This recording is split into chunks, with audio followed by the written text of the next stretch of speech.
If you marry a girlfriend, you will suffer. Girlfriend is high maintenance.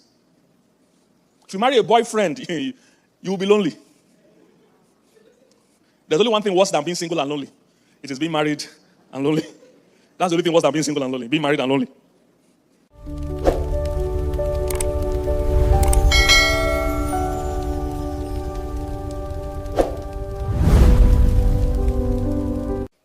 Is marriage hard or easy? Share your own sincere opinion. Just say, is that hard? Okay, let's do it this way. I would call. So when I call you, you say yay. If I say it's easy, you say nay. Okay. Is marriage hard? Say yay. Yay. Okay. Pastor. So if I'll now say is marriage hard, say if his marriage is not hard, say nay. So if marriage is not hard, say nay. Okay, just 3 people. So everybody thinks it's hard. Okay. Okay. So has anybody here participated in the New York Marathon? Anybody? Okay, that's why all of you think marriage is hard. Apparently. Is running a marathon easy or hard?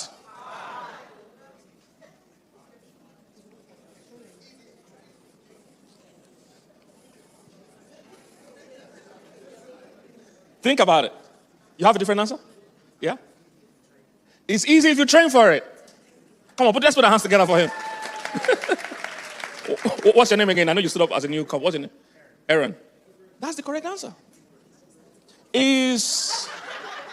What did she say? I didn't hear. He just started, right? 2 months, so it doesn't count. His answer doesn't count. I mean, if it's hard by now, your answer doesn't count. They've ruled out your answer. Yes.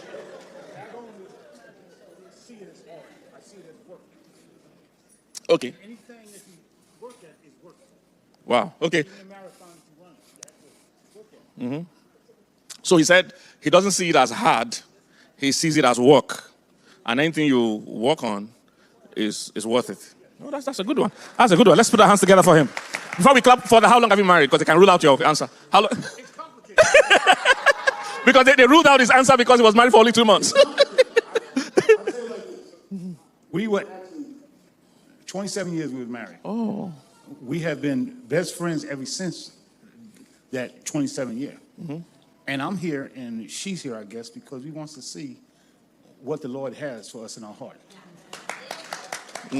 Also, though, in a circle way, if it ain't going to work, I ask the Lord, give me my rib back. It's going to work. Yeah. All right. Praise God. Okay. So, but Aaron gave the right answer. Anything you are not prepared for is going to be hard. That's the truth. If I ask you to run around this hall now 10 times, the first lap will all look like we're all doing it right.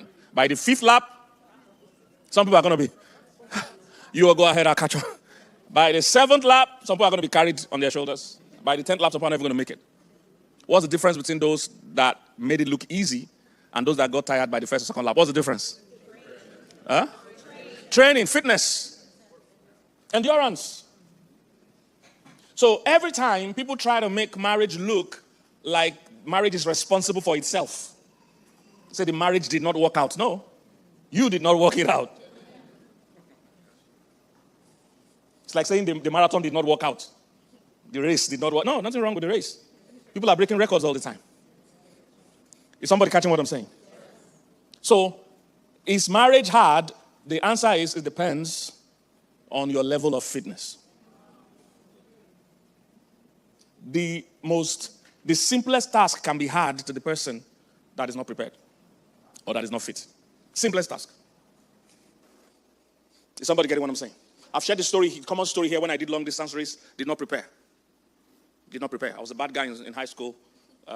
Indian hemp smoking, that's weed, what they call weed here. And in my country in those days, for you to be smoking weed at that time, you had to really be a bad guy. It's not like now where people order it. I heard people can order it now. No, it wasn't like that at all. You have to be a really mean guy to have access to those kind of things. I had a pistol. This was crazy. Those days it was not common at all. So I was that kind of a bad guy. So I was in high school. They were doing a cross-country kind of thing for schools, and all my friends were going.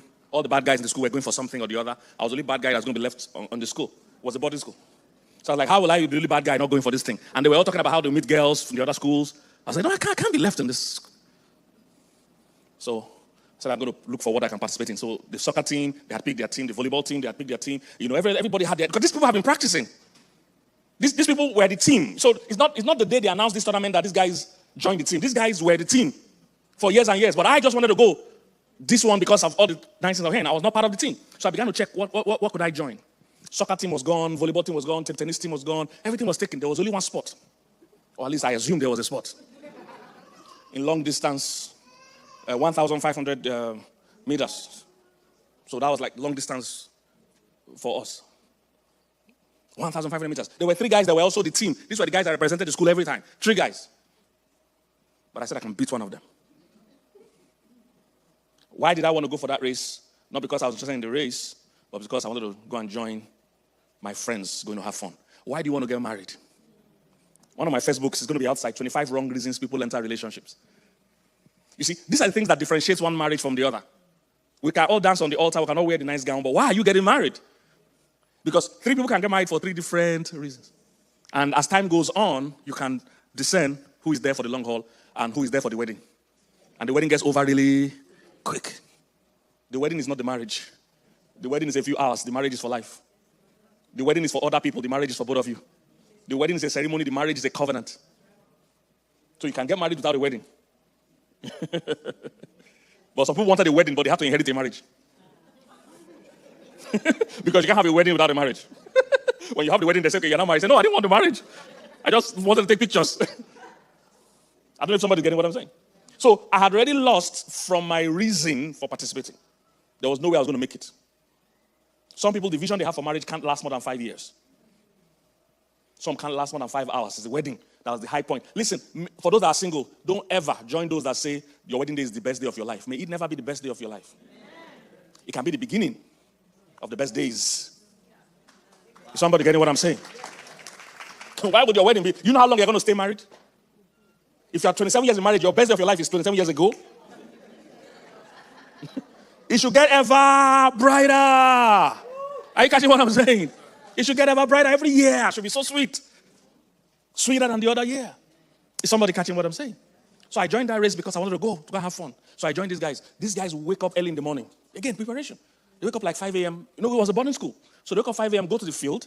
The dormitory and the field was some distance. So these guys jog or run or walk to the field, 5 a.m., do practice for like an hour of the 1,500 meters, then walk back home to the dormitory and get dressed and go with us to class.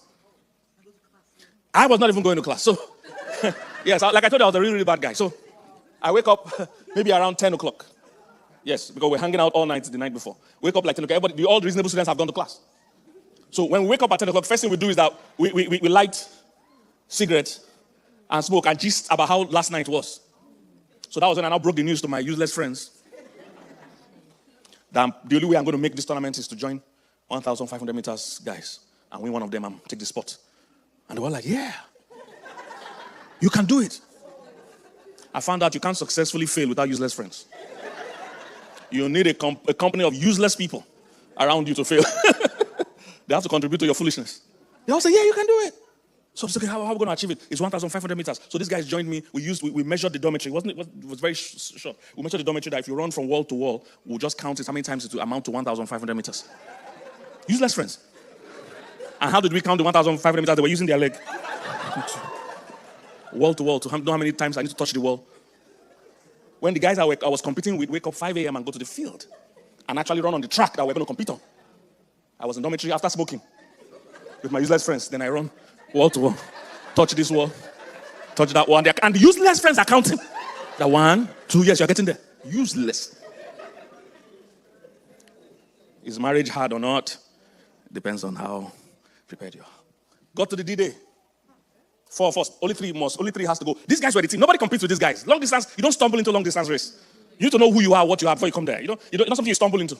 I have a talent. No, this is long distance race. So these are the 3 guys that represent the school. Nobody competes with them, but I say I'm going to report mine in the fire this time. Break it and take one person's spot. I wasn't planning to come first, I was planning to come third. You see, your vision matters. Failures are not planning to succeed. They're just planning not to fail. They're two different things. Some people are planning to be wealthy. Some are planning not to be poor. Two different visions. When you're planning not to be poor, the key word is poor. Your brain does not pick little words. It picks key words. Some of you are saying, I don't want to have my parents' marriage. That's wrong. Focus on the kind of marriage you want to have, not the type you don't want to have. Your mind cannot separate the two. It picks keywords. So you give your mind direction by vision. If you keep focusing on what you're trying to avoid, you are going exactly there. I'm a car guy. Those of you that know me closely know I'm a car guy. I'm a car guy. I drive cars, fast cars, and I drive it fast. And one of the things they teach us in car racing or tracking is that if you ever lose control, don't focus on where you're trying not to go. Because if there's a rail around you, you're losing control, look like you're going to hit the rail. They say, don't look at the rail you're trying not to go to. Because that's your instinct. Oh, I don't want to go to the rail. Say, if you keep looking at the rail, guess where you're going? Straight at the rail. That if you want to get back to the road, keep your eyes on the road. So don't say, I don't want to have my parents' marriage. If that's your focus, guess what you're going to have? Your parents' marriage. So my vision wasn't to win the race. I was trying not to lose the race. So, on your marks, we got to the track that day. And I was popular in school. My name is Kingsley. My nickname was King Zo. So everybody shouting, King Zo, King Zo. King. That's when I knew in life, the amount of supporters you have don't count. If you are not prepared. It doesn't matter how many people wish you well. That's why you can't tell a strong marriage by the amount of people that attend the wedding. You have a lot of supporters. A lot of people came out for you. They're all going home and they'll leave you alone. In fact, statistically, the more people you have in your wedding, the more likely it's not going to make it. That's what the statistics says. That the more you spend in your wedding, the less likely it is to make it. I'm telling you. And I preached this somewhere. One guy called me and said, that thing is so true, that his wedding was in a stadium. That he didn't make 1 week. Stadium. I'm telling you, I kid you not. That's what the stats say. The more you spend. So when you see somebody more interested in the wedding than in the marriage, that's a red flag. So, King Zo, King Zo, King Zo. On your marks, get set, go. I took off. My plan was to follow the guy that comes first so that I will come second. And I stayed close to him. We did the first lap. Everything looked okay. I was doing well. And everybody was shouting, King Zo, King Zo, King Zo. Second lap, everything was looking good. I was like, my dreams were close to me. I could smell that school I was going to, the campus I was going to go to have fun. It was close. I could touch it. I've made it. I was second place. I didn't know that in long distance race, the final lap, they increased their, I didn't know. You see, I'd never been trained before. Never gone to any training before. I thought this was it. I thought this was what we were all going to do. I thought this was the agreement we had, that we were all going to maintain this speed. When we got to the last lap, they blew the whistle. Pop! All those guys that were jogging with me, that thought we were in agreement, the way they took off, whoop, I'm like, what? And I tried to follow them. Have you ever tried to do something where a part of you came out of you and started advising you that if you do it, you will die. And if you die, I will kill you. I'm telling you, I wanted to move my heart. So if you will kill yourself here today. They all just took a whoop. I tried to move. All the while we were doing all the laps, I was using all my energy. That was me trying not to die. I was using all my energy. I know these guys were conserving their energy. When that thought, they all whoop, took off. I tried to follow my heart. I could not breathe. The only good thing was that there was some bush and stuff at the end of, before we made the turn. So when I knew that there's no way I could make it, I ran straight into the bush. I went to sit down there and was breathing. I almost died. and I didn't come out. Oh, I stayed there till everybody left. Stayed there till everybody left. Only my useless friends that counted dormitory with me waited for me. When everybody left, they waited for me. I came out. Have they gone? They've gone. You can come out. Useless people. You always have those friends giving you bad advice. Be careful of those people. People that don't have a good marriage, be careful of the advice they give you about marriage. Be careful. Some of them are going to project the stress they are facing in their marriage on your marriage. So be careful about that. So was the 1,500 meters, was it hard or easy? Depends if I was prepared or not. In this case, I was not prepared. So of course it was hard. For those guys that had been training every morning, 5 a.m., of course it was easy. And they still went ahead to represent the school as they normally do. I went to represent my own useless guys out. Is somebody getting what I'm saying? So wherever they say whether marriage is hard or not, tell them. It all depends. Are the exams going to be hard or not? Depends if you have read, if you have studied. People that have studied look forward to the exams. People that have not studied are doing everything they can to avoid the exam. Is somebody getting what I'm saying? It all depends. How prepared are you? So if your marriage is going to get brighter and brighter, the first step we must look at is how fit are you? How fit are you for the journey of marriage? How fit are you? You see, if I had known what I was going into, you know there are breathing techniques for long distance race. I didn't know anything like that. There's how to conserve your energy.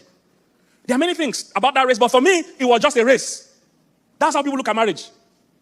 It's just two people together. No, there are loads of dynamics that you must learn. Loads of stuff you must learn.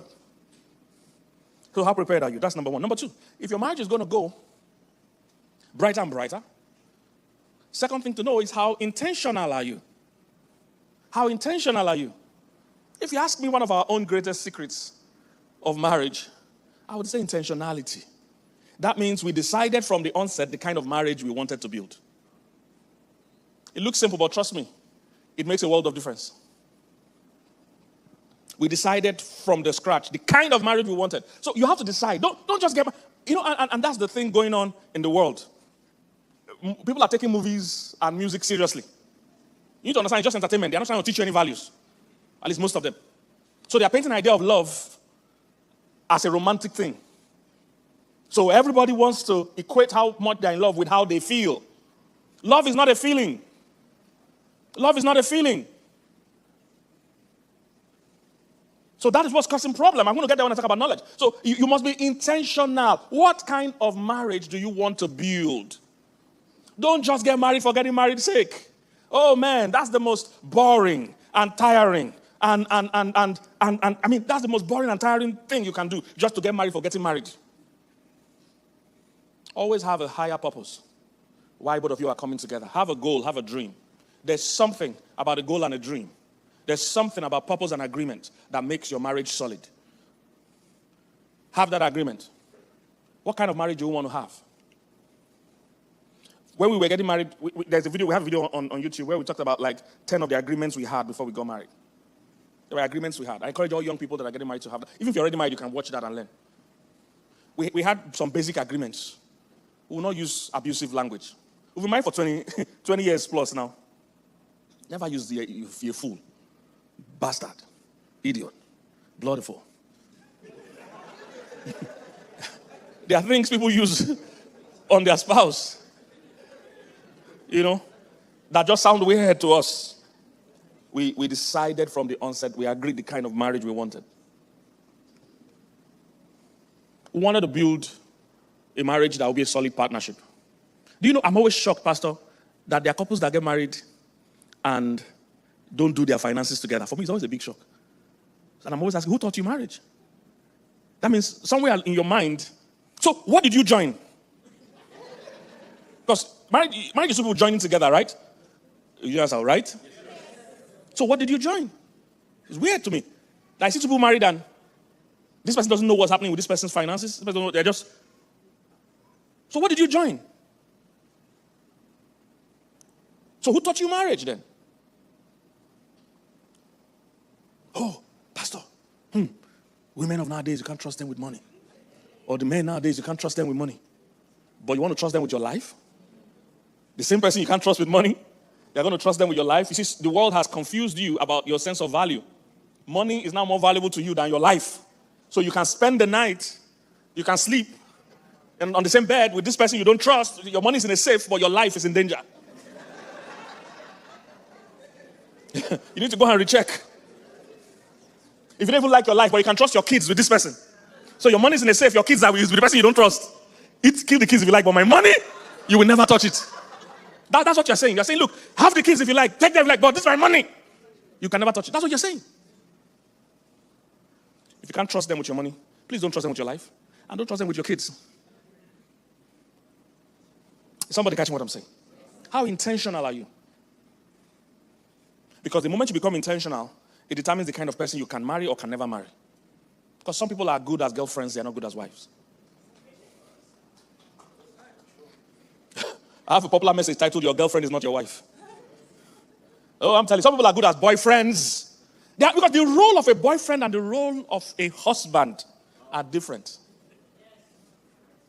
Boyfriend can take you out. Husband will take you up. He's a priest of that home. Somebody getting what I'm saying?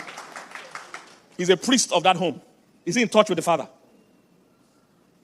Girlfriend is more concerned about how much you spend. Wife is more concerned about how much you save. Very different roles. So your girlfriend might not make it as your wife. In the moment you become intentional about the role and the criteria, you find out that this person that is a beautiful girlfriend doesn't make it or cut it as a wife. If many young men can understand this, you will not, there are some people you will not marry.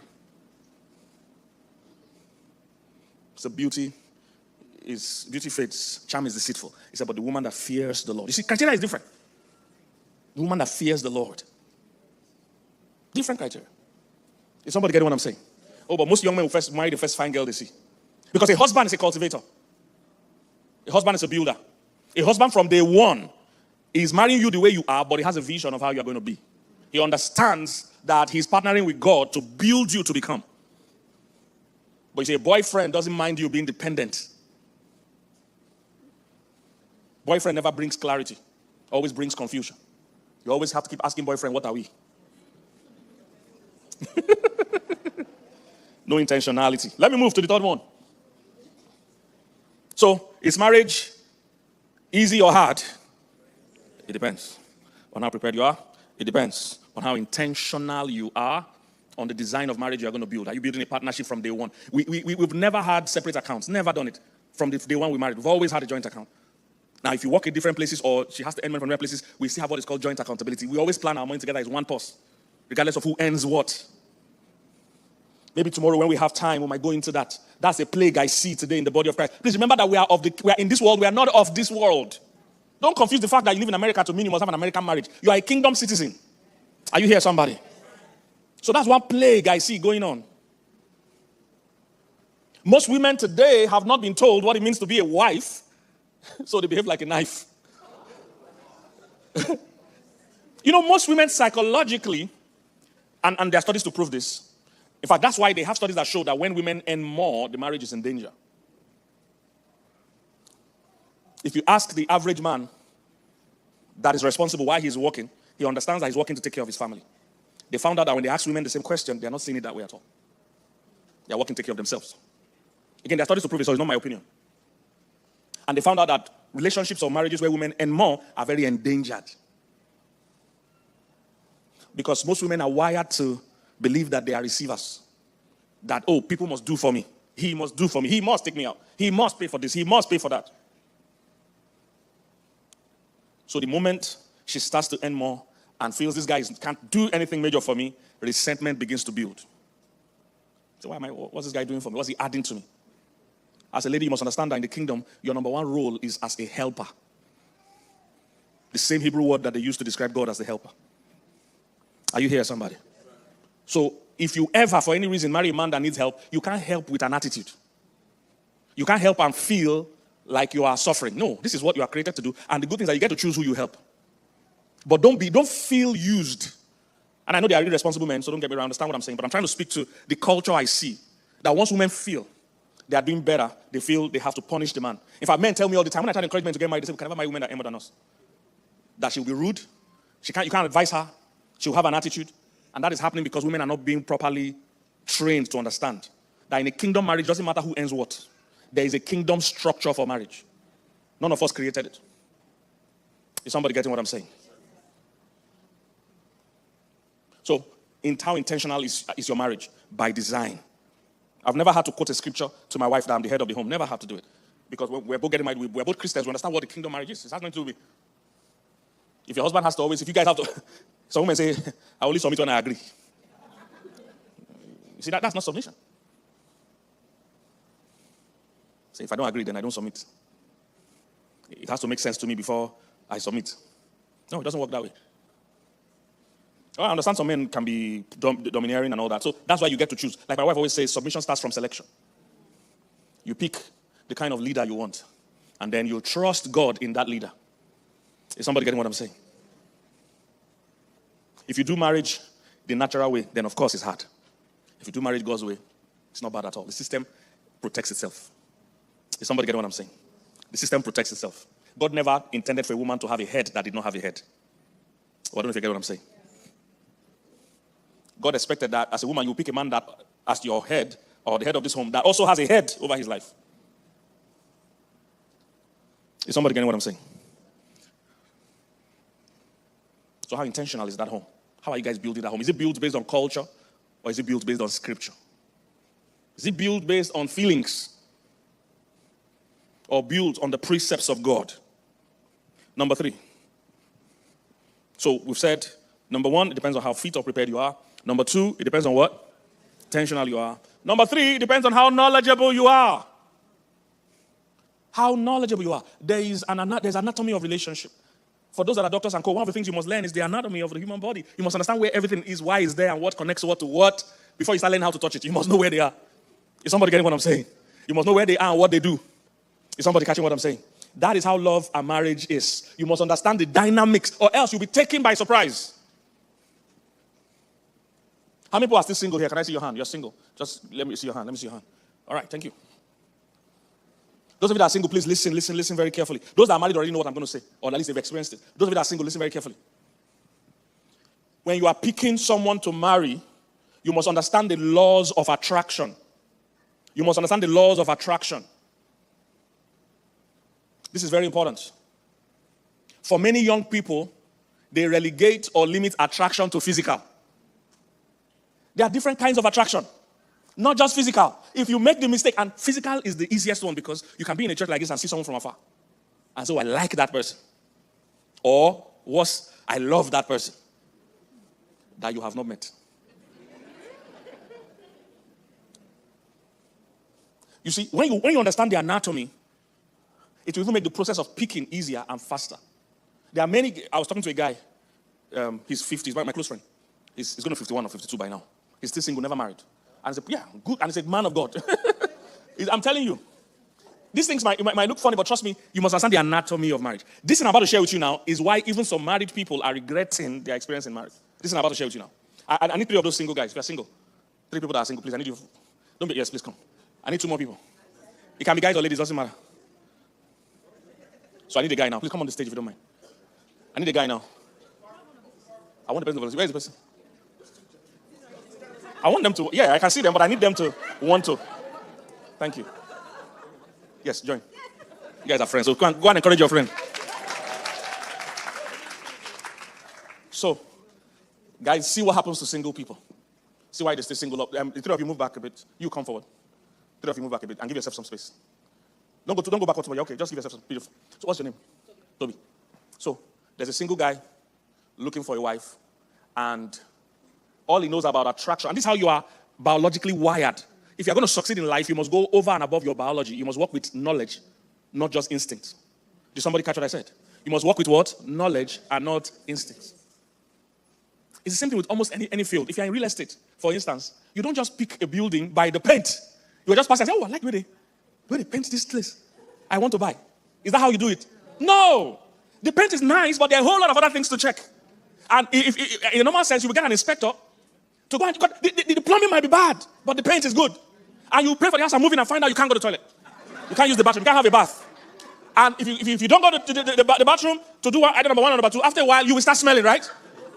This was happening in many people's marriage. The house is fine. Everybody doesn't know why the guy is smelling, but the house is fine. There's no plumbing. You see, he didn't inspect. He walked by physical attraction. There is physical attraction, but that is not the main attraction. It's not the physical attraction you're going to live with. You see, the only time a car is fine on the outside is until you buy it. Oh, somebody didn't get that. I said the only time the look of the car matters so much is until you buy it. From the day you buy it, you spend more time. Other people enjoy the outside. Your real experience of that car is inside. If the air conditioning is not working, but you guys are in Jersey, it's cold. I live in Houston. If the air conditioning is not working, people say, oh, nice car. You say, all your makeup is going to be on the floor. They'll say, nice car, but you're sweating. And if they ask you what's your experience of the car, you say it's a bad experience. And people don't understand, the car is so fine. But the experience is so bad. Because the gear is not working. The car breaks down at the worst possible moment. Right in front of the light, in a very busy intersection. It just breaks down. So by the time they ask you how's your experience with this car, you say it's bad. Because you fell into the trap of marrying just for physical attraction. So most guys are looking for a wife. So if they see Toby, for instance, maybe she's not their spec. So they say, oh, she's not the one. I'm looking for my wife, oh Lord. They pass again. She's not the one. She might be the one. But you have only eliminated her based on physical attraction. There is a second kind of attraction. What's your name? You say, stop it, say. What's your name? Terai. Terai. Terai. I like that. All right. So, Terai is spiritual attraction. There are many people, especially in this our kingdom, in a church setting, if you are spiritual, you might get more attention than even someone that is good looking physically. If someone comes here, if Terai ministers in song, and people are falling under the power, she's the choir, right? And people are falling under the anointing, people are weeping and crying, sick people get healed, Terai will become very attractive. But you see, you can't know what I just described now until you're in the same space with her for a bit. This one you can decide without ever talking to her. You can just decide on Toby without talking to her. Say, she's not my circle. But for this spiritual attraction, we have to be in the same space for a bit. So many people have not given Terror a chance because they've never been in the same space. What's your name? Faber. Faber. Stand here. Faber is mental attraction. Again, it's a bit similar to spiritual. You can never know if you're attracted to somebody mentally until you engage with them. You can't know that from a distance. But unfortunately, most single people, after they miss this, after they see the first one, they just say, he's not my type. What they have done unknowingly is that when they have picked their type, let's imagine Toby is their spec, and they've picked Toby. This is what happens to many people. And some people feel already married, you know what I'm talking about. They've picked Toby, yes, because they like how she looks physically. Then they get here. Because after you pick here, you don't really interact with here so much. Again, like I told you, the only time you interact with the house beauty or the car's beauty is before you own. When you own it, you spend most of the time inside the house. Not outside. It's people that are passing who say, oh, nice house. They don't live there. Your experience of that house is no more from the outside. Your experience of that car is no more from the outside. This is your experience of Toby. Now, where she is spiritually. So I've seen many people marry Toby because they're physically attracted to her. Let's pray. She can't pray. She doesn't even like to go to church. It can be he too. He doesn't like to go to church. I actually have one of my sons or mentees that I counsel. He's a pastor. The wife says he's going to divorce him except he leaves the ministry. He should go. They have kids. It's not that easy. She might have been his spec physically. Spiritually now, the experience of the marriage is tough. Some, where they are, is that mentally, because in marriage, 90% of the time, you're going to be having conversations and decisions. It's not the looks that makes the decisions. It's not, this is part of it, but largely it's this guy. And two cannot work together. Except, so you see why people are divorcing. It's not marriage that is hard. They picked this one. They found out they can't talk to this one.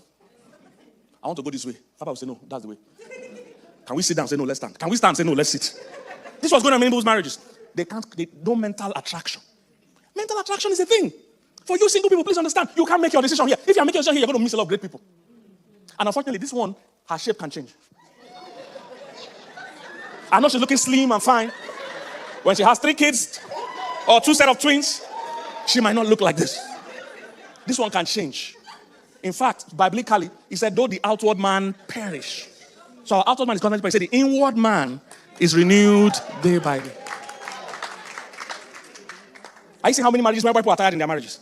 Because this one is reducing day by day. Reducing day by day. We are all going to get old. You saw the couple that have been married for how many years did they mention? I'm sure this is not how they looked when they got married. But you see, the friendship can get stronger. But your look's not going to be like this, no matter who you are. So if this was what you based your decision on, you are in for a rough ride. You can't have conversation. You can't be in spiritual alignment. Guess who is going to make decisions about the kids? Not this one. Guess who's going to make decisions about the kids? Guess who's going to teach the kids values? Guess who's going to help the kids grow spiritually? You see? You can't say Toby is not your spec until you engage with her. You can't say so. Because Toby might score good on this one and score low on these other ones. And this is the weakest of them all. And this is where most people make their decision. So the next time you meet someone, before you decide if they are your spec or not, talk to them. Talk to them. There are people you might talk to.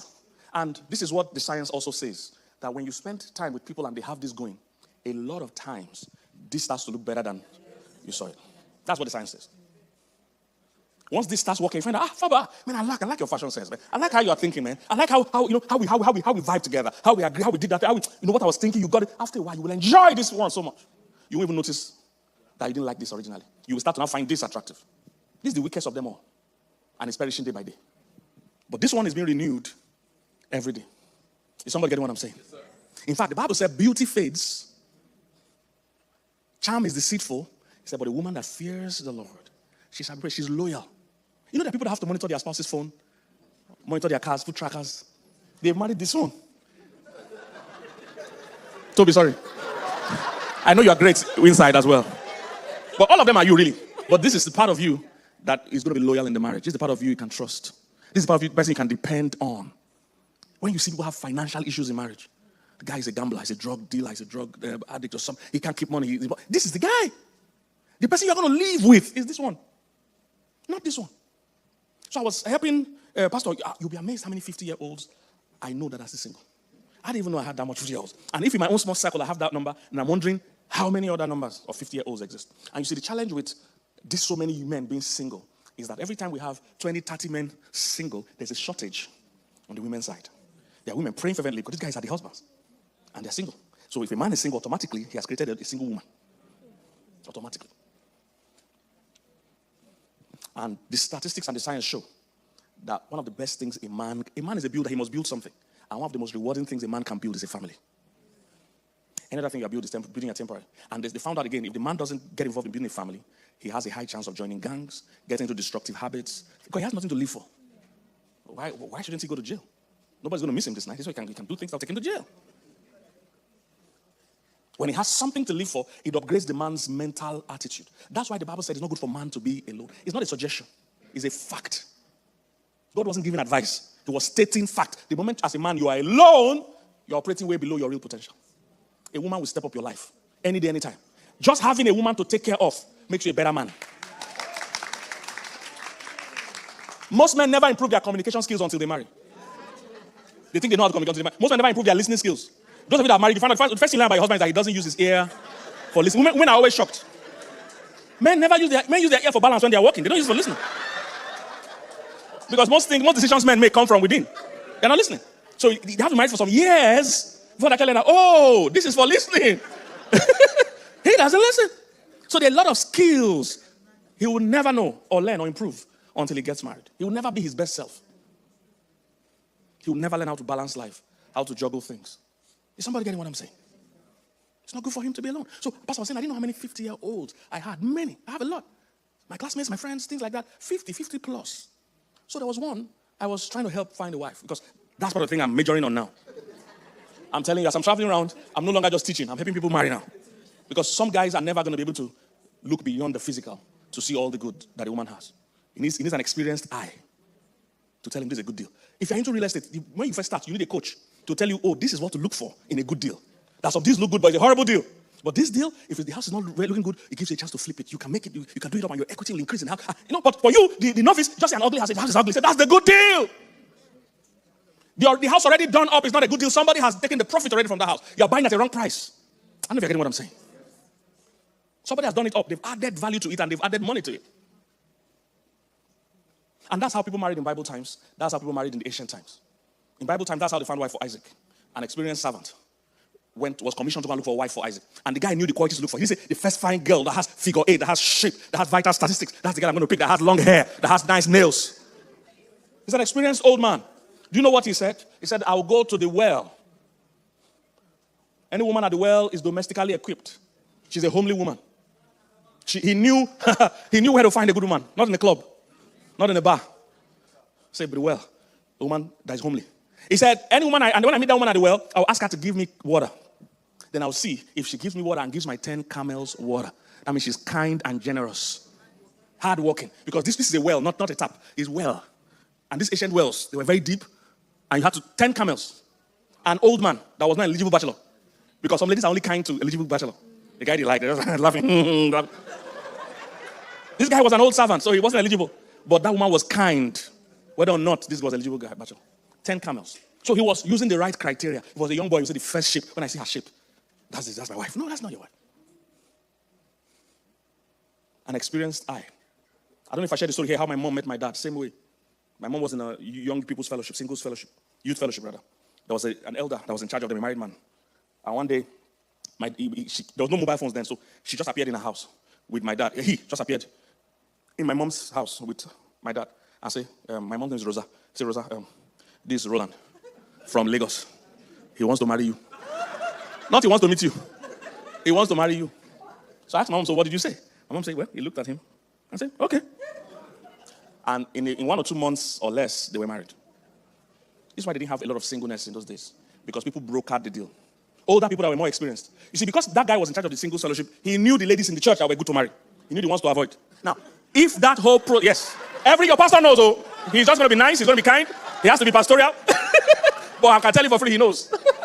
Every pastor knows. I've been a pastor for 30 years, trust me. There are people you come to say you want to marry, I will say, pray, brother, go and pray. Go and pray. God can't be sending you to hell before the time. Go and pray. You can't go to hell before the time. Go and pray. Is somebody getting it? So the elder in the church, I was over this young, he knows the people, and he knows who even fits what kind of person. Now, if they had tried to do that, if the two singles tried to do that process manually, my dad would be traveling from Lagos to Enugu, which was many hours drive, every weekend. And he will land in Enugu, doesn't know anybody. So he will meet random girls and say, hi, I'd like to know you. Then after you know her small, he says, not the one. And you have spent 6 months traveling from Lagos to Enugu to know her. Only to find out. Because all the singles I deal with that are a bit delayed, I'm checking the things they have in common. One of the things they all have in common is that they're wasting time in relationships going nowhere. So most people now dealing with delay in marriage, once you notice that they've been in so many talking stage that took 6 months, took 8 months. Some mental relationship took 2 years. And I could have told them from day one, this relationship is going nowhere. Don't waste your time. But see, time is that resource you can't get back.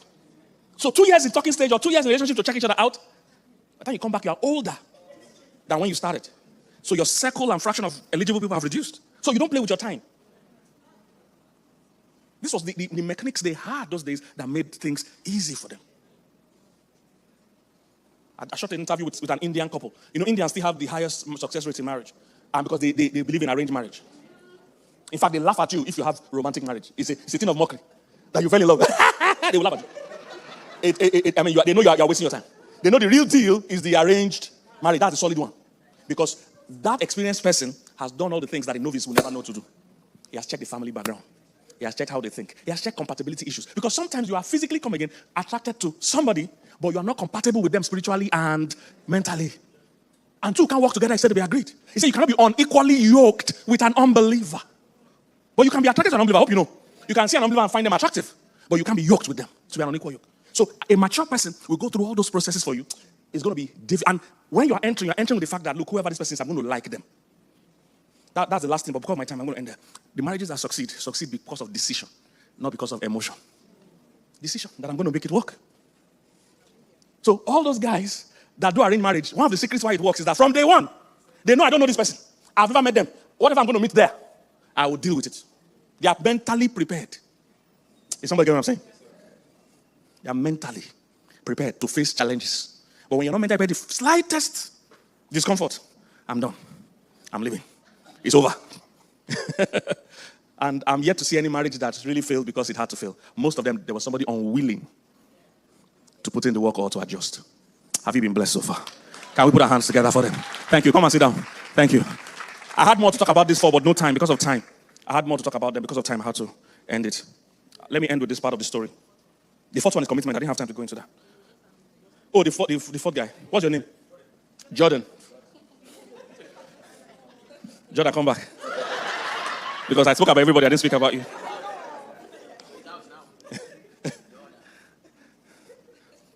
So, when I was coaching those 50-year-olds, and I've only succeeded to marry one, the other ones are still single. I'm still working on them. Because as men get older, it's more difficult. They are not malleable.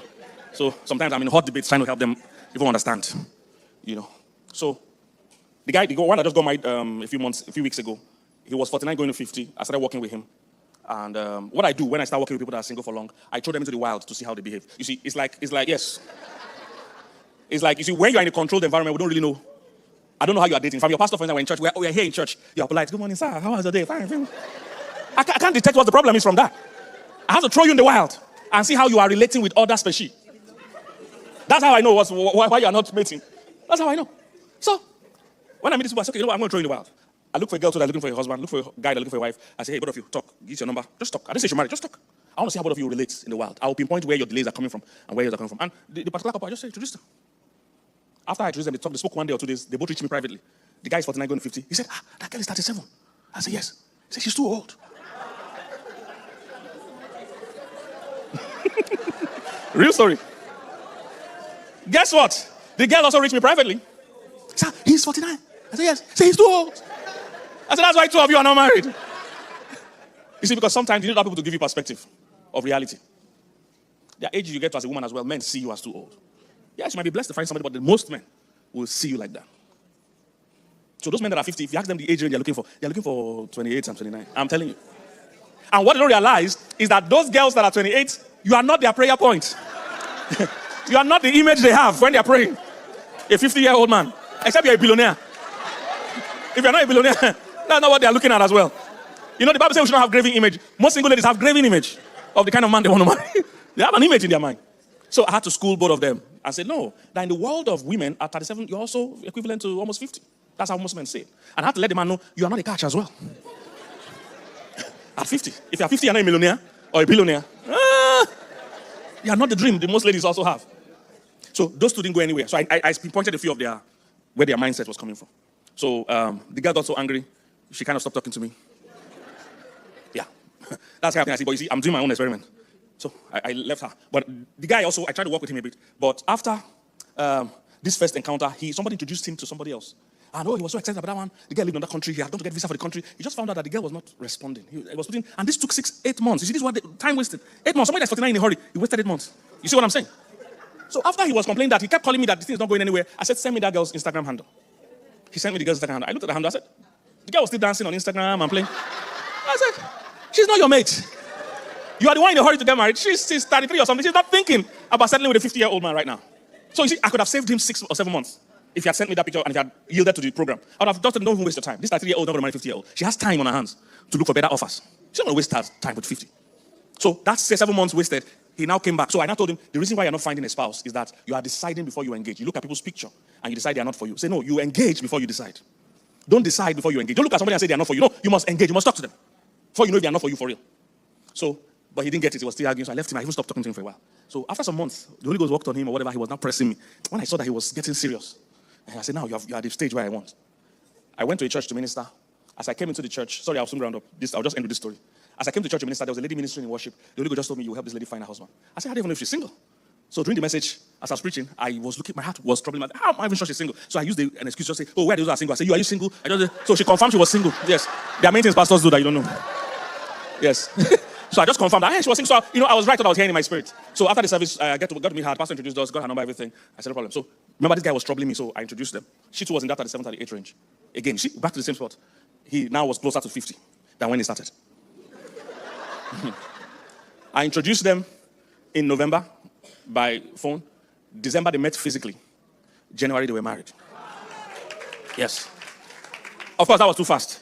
By the time they came to my house in December, that they had met it and they are thinking of January, I said, January, this coming January or the next one. Because I felt, no, it's too close. The guy said, no, that he's going to be 15 in March or something, or February, that he wants to get married. I said, no, it's too short. You guys don't even know each other. This is what their minds were made up. And before you know, I don't want to bore you, but other circumstances came up that forced all of us to agree for them to do January. So they did court and the native one at home in January. Then I conducted the official wedding here in March or something. And they were married. But you see the process. If I didn't get involved and deal with some of the mindset. So there are people praying, but they're still doing the wrong thing. So thank God for meetings like this and counselors, you have counselors in your church, you have pastors. Sometimes somebody from the outside needs to sit down and tell you, why not, this not, and before you know it, you'll be able to do it. So have you been blessed so far? God bless you. See, Jordan, why are you on the stage? If I go to Jordan, time will go. Tomorrow, you're going to be here tomorrow and Sunday. So I promise to use you for something. In the lab. You'll be used for something in the lab. Let's not forget for Jordan. Have you been blessed tonight? God bless you. Hallelujah. It's been a beautiful time. How many people are blessed? Can you just wave your hands? It's been such a great time. The one thing I know I'm going to take away is the marriages that succeed.